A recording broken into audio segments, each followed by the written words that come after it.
वालेकुम नाज़रीन, underground news के साथ मैं हूं मिशाल अरशद। हेडलाइन जानिए आपने, अब बढ़ते हैं खबरों की तरफ। मुल्क में गुज़िश्ता 24 घंटों के दौरान कोरोना से मजीद 120 अफराद इंतकाल कर गए।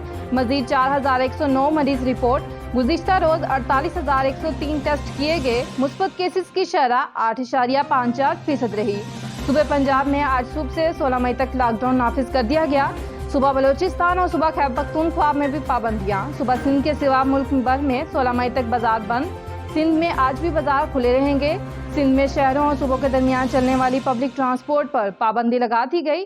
रिक्शा, टैक्सी और निजी गाड़ियों में आधी नशिस्तें खाली रखने की इजाज़त होगी। करियाना और मेडिकल स्टोर खुले रहेंगे। होटल से पार्सल मंगवाया जा सकेगा। मजीद अपडेट्स के लिए देखते रहिए अंडरग्राउंड न्यूज़।